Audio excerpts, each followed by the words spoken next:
सध्या राज्यातच नव्हे तर संपूर्ण देशात ज्या प्रकरणाची चर्चा सुरू आहे ते म्हणजे बदलापूर प्रकरण।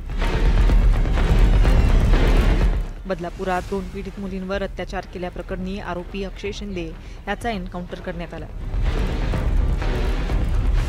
त्याच्या एन्काउंटरनंतर विरोधी पक्षांकडून आरोप केले जात आहेत। आमचा मुलगा फटाका फोडायला घाबरायचा, तो बंदूक कसा चालवेल असं सांगत अक्षय शिंदेच्या कुटुंबियांनीही आरोप केले।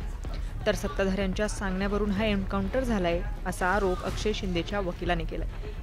आज हायकोर्टात या प्रकरणी तातडीची सुनावणी झाली। त्या सुनावणीत हायकोर्टाने सरकारसह पोलिसांनाही चांगलंच खडसावलं। अक्षय शिंदे एन्काउंटर प्रकरणी कोर्टात 10 महत्त्वाचे मुद्दे उपस्थित केले गेले।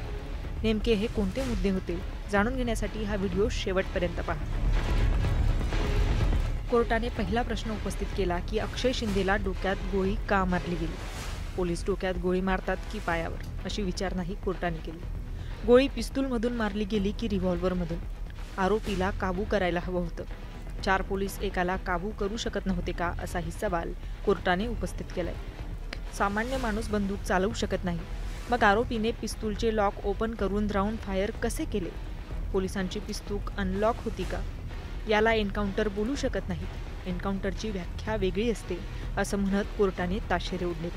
आरोपीला 3 गोळ्या मारल्या, त्यातली 1 लागली। इतर 2 गोळ्या कुठे आहेत? जप्त केलेलं हत्यार कुठे?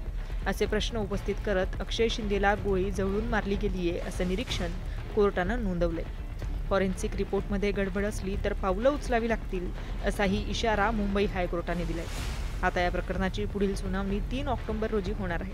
मात्र तुम्हाला या प्रकरणाविषयी नेमकं काय वाटतं? आम्हाला कमेंट करून नक्की कळवा। धन्यवाद।